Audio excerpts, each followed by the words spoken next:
Hello everyone, आप सबका वांगशन bubble में फिर से एक बार बहुत बहुत बहुत स्वागत है। हमारे पर्दानशी प्रिजनर वांगची के कहानी का पार्ट 15 शुरू करते हैं। कल के पार्ट में हमने देखा था कि वुशियान और वांगची की शादी तय हो गई है। अब देखते हैं आगे।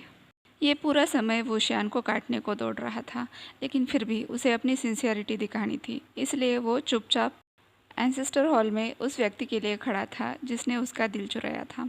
आखिरकार वो उसे दिखाई दिया। 4 बड़े संधि से बंधे हुए राज्य, काफ़ी सारे छोटे राज्य, यूनमेंग के छात्र और स्टोरी टेलर के 1.8 के सब्सक्राइबर्स और 57% अनसब्सक्राइबर लिसनर, सेनापति वुशियान और गुसु के छोटे राजकुमार वांगजी के शादी के साक्षी हुए। दोनों ने 3 बार झुककर अपने विवाह को संपन्न किया। अब दोनों सोलमेट के साथ साथ कल्टीवेशन पार्टनर्स भी बन चुके थे। इस पूरे समय वुशियान के चेहरे पर इतनी बड़ी मुस्कुराहट थी कि अब तक उसका चेहरा दर्द करने लगा होगा। उसके चेहरे की चमक देखकर बाकियों के चेहरे पर भी मुस्कुराहट आ गई। हाँ, लेकिन सबकी मुस्कुराहट एक जैसी नहीं थी। यांगजी, लूशी, गुआंग्याओ, इनकी मुस्कुराहट उनके दिल में भरी हुई बदले की भावना को छुपा रही थी। वो सभी बार बार वांगजी की तरफ देख रहे थे। वांगजी के सामने वो उसके पैरों के नाखून के बराबर भी नहीं थे। उसने तो मानो पूरे एंसेस्टर हॉल को ही अपनी चमक से रोशन कर दिया था। हमेशा सफ़ेद कपड़ों में दिखने वाला गुसु का छोटा राजकुमार आज लाल जोड़े में इतना ग्लो कर रहा था कि उसके सामने चांद तारे भी फीके पड़ जाते। वुशियान की आंखें पूरे वक्त वांगजी को ही ताक रही थी। वांगजी का अर्धपारदर्शी वेल उसके खूबसूरती को छुपाने की नाकाम कोशिश कर रहा था। वुशियान के हाथों में खुजली हो रही थी। उसे अपनी पत्नी का वेल हटाकर उसकी खूबसूरती का फेस्ट जो चकना था। वेल के अंदर वांगजी के चेहरे पर एक प्यारी सी मुस्कुराहट थी। उसकी भी अपने आप से ही लड़ाई चल रही थी कि वो वुशियान के सामने ठीक से खड़ा रहे। वुशियान अकेला नहीं था जो इस शादी से खुश था, या यूँ कहो तो उतावला हो रहा था। वांगजी भी उसके साथ हर सांस, हर धड़कन, हर सोच में एक समान था। बस फ़र्क इतना था, वुशियान अपनी भावना को छुपाए नहीं छुपा पा रहा था और वांगजी कभी बता नहीं पाता था। उस पर्सन के लिए वो इतनी नज़ाकत से तैयार होकर आया था जिसने उसका पहली नज़र में ही दिल चुराया था। उसने अपनी ज़िंदगी में कई सारे लोग देखे थे, लेकिन वुशियान के सामने हर कोई फीका था। वांगजी की नज़र एक पल के लिए भी वुशियान के चेहरे से नहीं हट रही थी। वो तो शुक्रिया है उसके वेल का, जो वो खुलेआम सबके सामने वुशियान को ताक सकता था। वांगजी के सामने होते ही वुशियान के चेहरे पर जो मुस्कुराहट आती थी, उसे देखते ही वांगजी का दिल दुगनी तेज़ी से धड़कने लगता था। पैर अपनी जगह पर जम जाते थे और पूरे शरीर पर रोमांच आ जाते थे। उसके गालों से लेकर बालों तक हर कोना, हर अंग वुशियान की मौजूदगी पर अपनी तरह से व्यक्त होता था। दोनों ने युगों तक साथ रहने की कसम ली। दोनों ने अपने बड़ों की तरफ चाय के कप उठाते हुए प्रणाम किया, लेकिन किसी की वजह से उनके ये हसीन लम्हे खराब हो गए। एक व्यक्ति सभागृह के बीच में आकर गिर गया जो खून में लथपथ था। इस घटना से वुशियान के साथ साथ सभी सतर्क हो गए। हंसी के वातावरण में अचानक से तनाव बढ़ने लगा। वुशियान के चेहरे का रंग तुरंत बदल गया। वो धीरे धीरे उस गिरे हुए व्यक्ति के पास आया। वुशियान ने उसे उठकर बैठने में मदद की। वो पीठ के सहारे वुशियान के गोद में लेटा हुआ था। उस व्यक्ति ने वुशियान के रोब्स को टाइटली पकड़ लिया, जिससे उस पर खून के दाग लग गए। क्या हुआ नायक लिए? वुशियान ने पूछा। उसकी आवाज़ में चिंता और सतर्कता दोनों ही थे। वेन रोहान ने गुस्से में हम पर हमला कर दिया है। वो अपने बेटों की मौत का बदला लेना चाहता है। उन्होंने लानलिंग जिन के आरक्षित जंगल पर डेरा बनाया था, जहाँ पर जियांग सेना की टुकड़ी गश्त लगा रही थी। दोनों के बीच में लड़ाई हुई। हमने उन्हें वहाँ से तो भगा दिया, लेकिन वेन रोहान अब अपनी बड़ी सेना लेकर ईलिंग पर आ चुका है।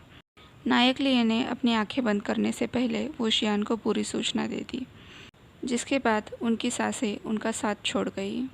वुशियान ने अपने हाथों से उनकी आंखें बंद की और अपने आदमियों को उनके शरीर का अंतिम संस्कार करने के लिए कह दिया। वुशियान के आसपास डार्क एनर्जी दिखने लगी थी। उसका खून खोल गया था। वुशियान हमेशा की तरह चिल्लाया। सभागृह की शांति चीरते हुए उसकी आवाज़ पूरे लोटस पियर के आसमान में गूंज उठी। फिर से एक बार उपस्थित लोगों में सिर्फ और सिर्फ जियांग वुशियान के प्रति ही वफादारी दिखाते हुए उसके साथ रहने का विश्वास जाग गया। वेनिंग ने तुरंत उसके सामने आकर झुशिया किया। हमारे लोगों को तैयार करो, वुशियान ने आज्ञा दी। जितनी तेज़ी से वे निंग सभागृह में आया था, उतनी ही तेज़ी से आज्ञा का पालन करने के लिए चला गया। वुशियान अपने माता पिता और लान चरेन की तरफ मुड़ा। उसने कहा, मुझे माफ़ कर दीजिए, पर जिम्मेदारी सबसे पहले आती है। उसने झुककर सबको जुशिया किया। सभी बड़े लोगों ने हामी सिर हिलाते हुए उसे जाने की आज्ञा दे दी। सिचेन ने आगे बढ़ते हुए कहा, कृपया हमें भी साथ आने का मौका दे। हमने संधि की है, हर कठिन परिस्थिति में आपका साथ देने की शपथ ली है। नी मिंगजॉय और जिन जुशियान भी उनके साथ आकर खड़े हो गए। 1 मिनट के लिए सबको घूरने के बाद वुशियान ने अनुमति दे दी, लेकिन साथ ही बहुत ही गंभीर आवाज़ में कहा, लेकिन मेरा चिज़ी यही रहेगा। वांगजी के चेहरे पर आश्चर्य, उदासी, चिंता, सभी भाव एक साथ आ गए। वांगजी कोई कांच की गुड़िया नहीं था जिसे हर वक्त सुरक्षा की ज़रूरत पड़ती। वांगजी के चेहरे पर साफ दिखाई दे रहा था कि उसे ये बात बिल्कुल पसंद नहीं आई। सिचेन भी चौंक कर वांगजी की तरफ देखने लगे। उन्हें भी वांगजी के चेहरे पर यह भाव साफ दिखाई दे रहे थे। इससे पहले कि वांगजी इस बात का विरोध करता, वुशियान वांगजी के पास पहुंच चुका था। उसने वांगजी का वेल हटाया और उसे अपने पास सिक्योरली रखते हुए कहा, यह मेरे पास रहेगा, मेरे लिए खुशकिस्मती लाएगा। परेशान मत हो, जब मैं वापस आऊँगा तो तुम्हें इसे लौटा दूँगा। वुशियान के चेहरे पर हमेशा की तरह चिढ़ाने वाली मुस्कुराहट थी। अगर ये कोई और परिस्थिति होती तो उसे देखकर वांगजी के पेट में तितलियाँ उड़ रही होती, लेकिन ये लड़ाई पर जाते हुए भी ऐसे मुस्कुरा रहा था। वांगजी ने विरोध करने के लिए दोबारा अपना मुँह खोला, लेकिन वुशियान ने उसके दोनों होठों पर अपनी उंगलियों से पिंच किया। वांगजी के चेहरे पर एक क्यूट सा पाउट आ गया। वो गुस्सा तो बहुत था, लेकिन साथ में कंफ्यूज भी था। वो बस वुशियान को घूरने लगा। वांगजी का गुस्सा देखकर परेशान होने के बजाय वुशियान उसे देखकर हंसने लगा। फूले गाल और लाल नाक के साथ वांगजी और भी प्यारा लग रहा था। वांगजी वश में आ चुका है, ये जान लेने के बाद वुशियान ने उसके गालों पर धीरे से हाथ फिराया। आयरन, तुम दुनिया के सबसे खूबसूरत इंसान हो, लेकिन मैं इसलिए तुमसे प्यार नहीं करता। यह अलग बात है कि तुम्हारी खूबसूरती ने ही मुझे सबसे पहले आकर्षित किया था, लेकिन मैं तुमसे प्यार तब से करने लगा जब मुझे पता चला कि तुम एक जिम्मेदार और दयालु इंसान हो। वुशियान बड़ी ही संजीदगी से सबके सामने अपने प्यार का इजहार कर रहा था। अगर तुम मेरे साथ हो तो मैं हर लड़ाई जीत सकता हूँ, इतना भरोसा मुझे तुम पर है। यहाँ तक कि अगर मैं गलती करूँ तो तुम उसे सुधारने की ताकत रखते हो, मेरे कान खींचने की ताकत रखते हो। तुम सिर्फ मेरे सोलमेट ही नहीं, एक महान कल्टीवेटर हो, इस घर की फुरेन हो। मेरा अनुभव कहता है कि मेरे जाने के बाद वेंस युनमिंग पर ज़रूर हमला करेंगे, इसलिए युनमिंग को मैं तुम्हारे हवाले करके जा रहा हूँ, क्योंकि मुझे पता है कि तुम युनमिंग की रक्षा करने के काबिल हो। अगर युनमिंग सही हाथों में होगा तो मैं बेफिक्र होकर लड़ पाऊँगा। आखिरकार मेरी चीज़ी हांगुन जुन है। वुशियान के चेहरे पर हमेशा की तरह एक स्मार्ट थी और खुलेआम अपने प्यार का इजहार और तारीफ सुनकर वांगजी के दिल में गुदगुदी होने लगी थी। उसके झांगफू सच में उस पर भरोसा करते हैं। तभी वुशियान ने जंगचा को आवाज़ लगाई और कहा, जंगचा तुम्हारी सहायता करेगा। जंगचा ने भी आगे बढ़कर झुकते हुए हांगुनजुन का साथ लेने की कसम खाई। मेरे लिए ये बहुत सम्मान की बात है कि मैं हांगुनजुन के साथ लड़ने वाला हूँ। वांगजी भी जंगचा की तरफ देखकर मुस्कुराया। लान चरेन और लान सिचेन ने राहत की सांस ली। वुशियान ने आखिरकार अपनी पत्नी को मना ही लिया था। वुशियान ने वांगजी के लिप्स पर हाथ रखते हुए कहा, जब मैं वापस आऊँगा तब अपना किस क्लेम करूँगा। एक तरह से वो वांगजी को युद्ध से सही सलामत लौटने का वादा कर रहा था। वांगजी का दिल भर आया, लेकिन अगले ही पल वुशियान के सींग वापस आ गए। वांगजी का चेहरा गुलाबी होने के साथ साथ पूरा पीला पड़ गया जब वुशियान ने कहा, फिर मैं तुम्हारे साथ सुहागरात मनाऊंगा।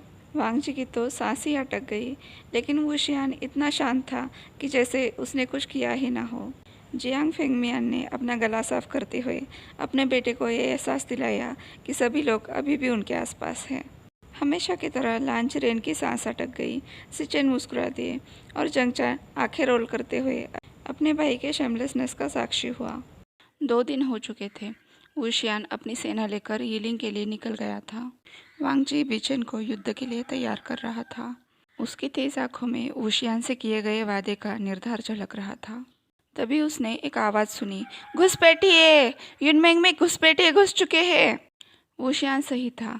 ये वेन्स की चाल थी कि जियांग राज्य के अंकित छोटे राज्यों पर हमला करने से वुशियान उन्हें बचाने के लिए बाहर निकलेगा और तब वो युनमिंग पर हमला करेंगे। वेन रूहान को लगा था कि युनमिंग बिना किसी सुरक्षा के होगा, वो आसानी से युनमिंग को हथिया सकता है। लेकिन उसकी गलतफहमी थी, क्योंकि वुशियान का सबसे खतरनाक हथियार हंगवानजुन खुद युनमिंग की रक्षा के लिए खड़ा था। दूर दूर ही सही, लेकिन एक ही आसमान के नीचे सुइबियाँ और बीचेन अपने शत्रु के रक्त से नहाने के लिए बिल्कुल तैयार खड़ी थी। वेन सेना को काटते हुए दोनों तलवारें अपनी खून की प्यास बुझा रही थी। सेनापति जियांग वुशियान अपनी पूरी ताकत से यीलिंग की रक्षा में लगे थे, क्योंकि उन्हें पता था उनका युनमिंग सुरक्षित हाथों में है।